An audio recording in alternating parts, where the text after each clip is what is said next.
Coba perhatikan. Loh, kenapa ada 60.000 ekor ubur-ubur di ruang angkasa sedang balap renang gaya punggung? Kapan dan kenapa air terjun Niagara mengering? Di mana ada matahari terbenam yang warnanya hijau dan padang pasir yang penuh bunga? Yuk kita singkap sebagian misteri bumi. Bumi punya satelit kedua. Batu ruang angkasa sebesar mobil bergerak terlalu dekat dengan bumi, lalu ditarik oleh gaya gravitasinya setidaknya selama 1 tahun. Pada Maret 2020, objek ini meninggalkan bumi menuju orbit matahari. Inilah bulan mini kedua yang dikonfirmasi, yang pertama muncul pada tahun 2006. Pada tahun 1991, NASA mengirimkan sekitar 2.500 polip ubur-ubur ke ruang angkasa dalam kantong berisi air laut tiruan.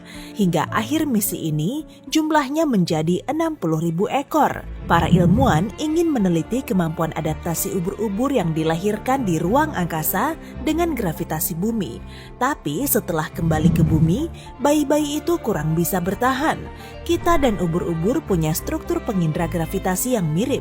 Kemungkinan manusia yang dilahirkan selama misi ruang angkasa di masa depan juga akan menderita vertigo hebat saat kembali ke bumi. Menurut catatan sejarah, pada tahun 1859 telah terjadi badai matahari terbesar. Peristiwa ini begitu dahsyat, sehingga aurora borealis pun bisa dilihat dari Kuba dan Honolulu, sedangkan aurora australis bisa dilihat dari Santiago, Chili.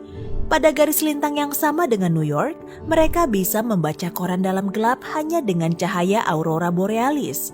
Kalau peristiwa serupa terulang kembali, kerugian yang harus ditanggung dunia sekitar 1,5 hingga 3 kuadriliun rupiah. Nah, bicara soal cahaya terang yang langka, apa kamu pernah melihat cahaya hijau? Fenomena ini terjadi sesaat setelah matahari terbenam atau sebelum terbit, ketika matahari hampir seluruhnya tenggelam di bawah cakrawala. Selanjutnya, atmosfer bumi membelokkan dan menghamburkan cahayanya. Cahaya hijau sering terjadi di atas lautan. Warnanya bisa juga kuning, biru, atau ungu. Saat Gunung Ijen di Jawa Timur meletus, lava yang keluar berwarna biru dan ungu. Memang terlihat biasa saja sih, ini dia yang menarik. Gas belerang yang keluar dari dapur magma kemudian terbakar, sehingga menghasilkan warna yang begitu unik. Karena itu juga, air di danau kawahnya terlihat biru terang dan tepinya kuning cerah. Air terjun Niagara pernah kering. Pada 1969, para insinyur menghentikan aliran 2 dari 3 air terjun ikonik ini. Tujuannya untuk menyingkirkan bebatuan yang menumpuk di dasarnya. Selama akhir pekan pertama renovasinya saja, sekitar 100.000 wisatawan berkunjung ke situ. Di Racetrack Playa, California, batu-batu seberat kuda bergerak sendiri dan meninggalkan jejak.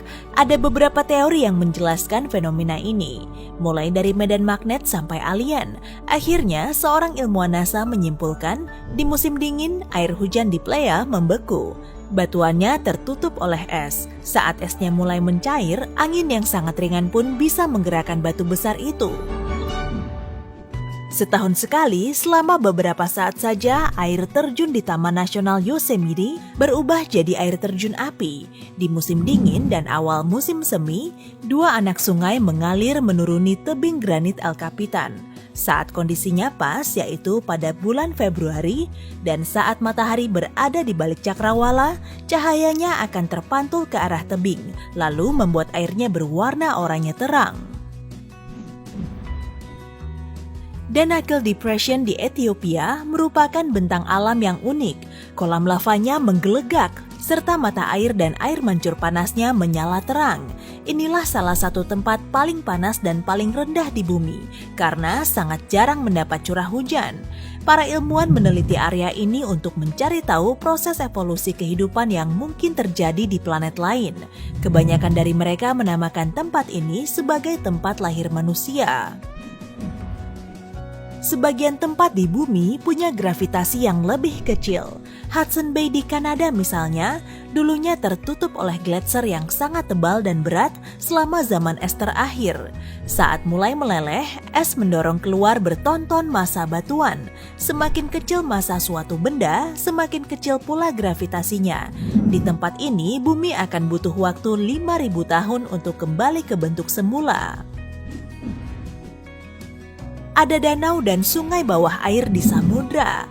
Air di dalamnya lebih pekat dan lebih asin. Perairan ini punya garis pantai, permukaan, dan bahkan ombak. Dan sungai-sungai kecilnya juga mengalir ke sungai yang besar. Lokasinya tersebar di seluruh dunia, mulai dari Greenland sampai Teluk Benggala.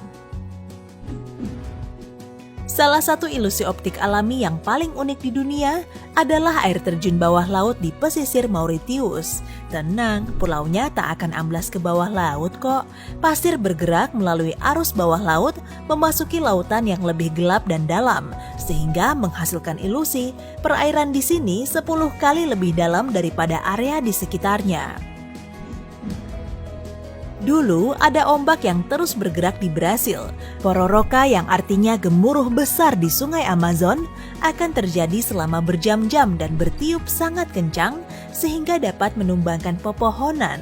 Para peselancar dari seluruh dunia datang ke sini di awal musim semi untuk berselancar selama lebih dari setengah jam tanpa henti. Rekor terjauhnya 9,65 km tanpa henti dalam sekali waktu.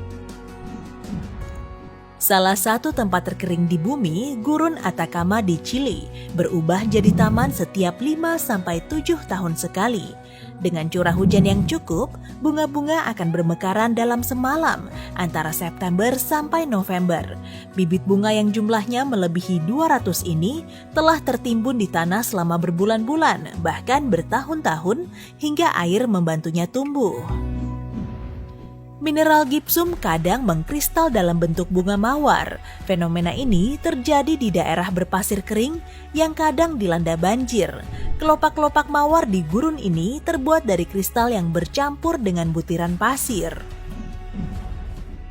Danau Maracaibo di Venezuela sering disebut sebagai ibu kota petir dunia. Di sana, badai petirnya terjadi selama 300 hari sepanjang tahun, puncaknya di bulan September. Kadang kilat menyambar sampai 200 kali setiap menit. Pemicunya karena udara dingin yang bertiup dari pegunungan Andes di sekitarnya, bertemu dengan udara hangat dari Laut Karibia, sehingga menghasilkan muatan listrik. Pada tahun 2010, laba-laba berkepompong di atas pohon dan semak di Pakistan. Tujuannya untuk menyelamatkan diri dari banjir, karena hujan turun sangat deras sampai-sampai hujan selama seminggu sama banyaknya dengan curah hujan selama 10 tahun. Bahkan ada juga yang sarangnya membentang di beberapa pohon. Salah satu jenis awan yang paling langka adalah awan lentikular. Wujudnya seperti topi gunung raksasa. Awan ini terbentuk saat udara lembab melewati pegunungan, lalu memasuki area turbulensi. Awan ini sangat jarang terlihat di atas tanah datar, kadang juga dianggap sebagai UFO. Kamu bisa menyaksikan bunga-bunga di Samudra Arktik saat musim dingin.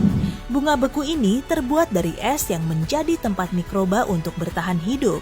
Dengan menelitinya, para ilmuwan bisa lebih memahami proses terbentuknya kehidupan di bumi. Danau Abraham di Kanada terlihat seperti dipenuhi puluhan ribu ubur-ubur yang hidup di bawah es. Sebenarnya, itu merupakan gelembung gas metana beku yang dihasilkan oleh bakteri yang hidup di situ. Ada sebuah gua di Selandia Baru yang diterangi oleh cacing yang bisa menyala. Gua Waitomo pertama ditemukan di akhir abad ke-19. Saat itu namanya sudah populer di kalangan wisatawan. Di dalamnya ada berbagai larva cacing yang berpendar. Semuanya tidak berbahaya kok. Salah satu organisme terbesar di bumi adalah koloni klonal yang mendapat julukan Pando di Utah. Wujudnya memang seperti 47.000 pohon, padahal sebenarnya cuma satu pohon yang sangat besar. Pohon ini memiliki 3 pasang kromosom, bukan 2, dan bisa terus menghasilkan tunas baru dari akarnya sendiri. Menurut para ilmuwan, umurnya sekitar 80.000 tahun. Gunung berapi bisa menghasilkan petir loh.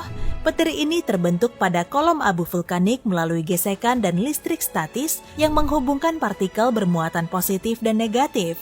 Untuk memahami cara kerjanya, gosokkan balon ke rambutmu atau gosokkan kakimu pada karpet. Kemudian pegang kenop pintu logam. Mau mencobanya? Sekitar setahun sekali terjadi tornado api di Amerika Serikat. Tornado api terbentuk saat angin kencang membawa panas dari api.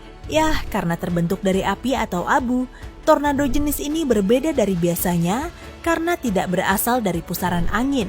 Tingginya bisa setara dengan tinggi menara Pisa. Berbeda dari tornado api, pelangi api tidak menimbulkan kerusakan karena tidak punya kaitan dengan api ataupun air. Fenomena ini hanya terjadi saat posisi matahari sudah sangat tinggi dan cahayanya menembus awan es. Pelangi putih adalah ilusi langka yang terbentuk oleh kabut dan air. Seperti pelangi biasa, pelangi ini terbentuk saat matahari bersinar melalui titik-titik air. Warnanya memudar karena butiran kabut jauh lebih kecil daripada tetesan hujan. Pelangi putih kadang juga dikira sebagai moonbow. Dan pelangi yang satu ini terjadi di malam hari saat diterangi cahaya bulan, sehingga sinarnya tidak begitu terang. Hey, jika kamu belajar hal baru hari ini, klik tombol suka di video ini, lalu bagikan pada teman-temanmu. Inilah beberapa video menarik lainnya yang bisa kamu tonton. Klik saja video di salah satu sisi layar. Dan ingat, tetaplah di sisi terang kehidupan.